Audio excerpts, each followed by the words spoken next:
Hello, bachcho. Let's read the question. The question over here says tissue level of body organization present in options are Coelenterata, protist, poriferans, and all of these.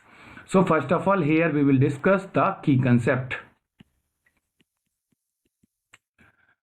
हम लोगों ने पढ़ा होगा कि animal kingdom को जब हम लोग क्लासिफाई करते हैं, animal kingdom classified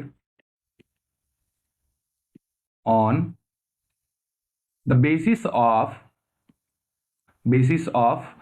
body organization. There are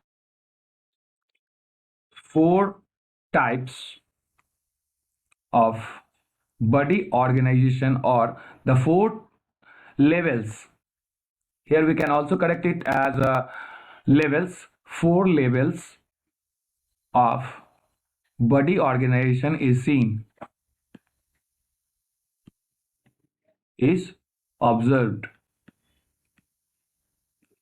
and जो अब्जॉर्व होंगे वो क्या हो जाते हैं हमारे लेवल्स। जो हम लोग बात करते हैं तो वहाँ पे हमारा लेवल होता है सबसे पहला, जिसे हम लोग कहते हैं सेल्यूलर लेवल्स, सेल्यूलर लेवल। फिर हमारा आता है tissue level, organ level, and at last it is the organ system level. तो सेल्यूलर लेवल में सिंपली सी है कि हमारा जो एनिमल होगा वो मल्टी सेल्यूलर सेल्स होंगे, लेकिन ये लूजली अरेंज होते हैं। ये सेल्स जो हैं लूजली अरेंज होते हैं। Comprised of animals body comprised of multicellular cells, but these cells are loosely arrange, एक दूसरे के साथ बहुत ही धीमे तरीके से बंधे हुए होते हैं। और इसके एग्जाम्पल्स जैसे कि हम लोग जानते हैं स्पॉन्जेस, और कुछ और भी हैं जिनमें इस तरीके का बॉडी ऑर्गेनाइजेशन देखने को मिलता है। वहीं अगर बात करते हैं टिश्यू लेवल की, तो टिश्यू लेवल में हमारा सेल का जो अरेंजमेंट है, बहुत सारे सेल मिलकर के ग्रुप बनाते हैं, एक कम्प्लेक्स फॉर्म कहते हैं जिसे टिश्यू हम लोग कहते हैं, और उनका फंक्शन भी डेवलप करते हैं अपने में, और मिलजुल कर एक सेल मिलजुल कर एक यूनिट बनाते हैं जिसे हम लोग टिश्यू कहते हैं। और जब टिश्यू लेवल ऑफ ऑर्गेनाइजेशन देखने, बॉडी ऑर्गेनाइजेशन देखने को मिलता है, तो वो किस में देखने को मिलेगा हमें? उस टिश्यू लेवल हमें सिंपली सिलेंटेराटा में देखने को मिलेगा, सिलेंटेराटास, साथ ही निडारियंस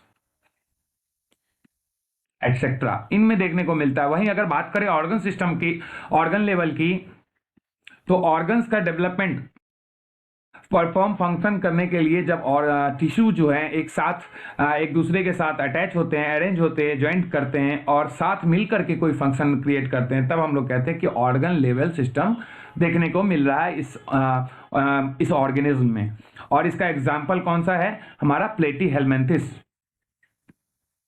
प्लेटीहेलमिन्थ्स।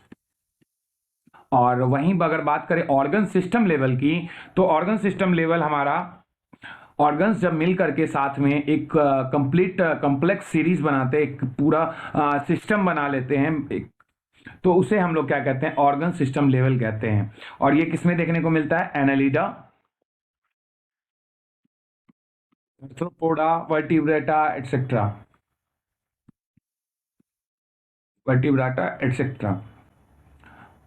तो यहाँ पे जैसा कि हमें क्वेश्चन में पूछा गया था कि हमारा जो tissue level of organism, body organisation किस में प्रेजेंट होंगे, तो यहाँ पे हम लोग देख सकते हैं टिश्यू लेवल हमारा सिलेंट्रेटा में क्लियरली है और निडेरियंस में देखने को मिलता है। तो हमारा correct answer option number A, that is Coelenterata हो जाता है। वहीं अगर बात करें जो डिफरेंट ऑप्शन और दिए गए हैं, जो प्रोटिस्ट में हमें क्या देखने को मिलता है? प्रोटिस्ट हमें सेल्यूलर लेवल शो करते हैं, और पोरीफेरेंस में हमें भी सेल्यूलर लेवल ही देखने को मिलता है बॉडी ऑर्गेनाइजेशन की बात करें तो।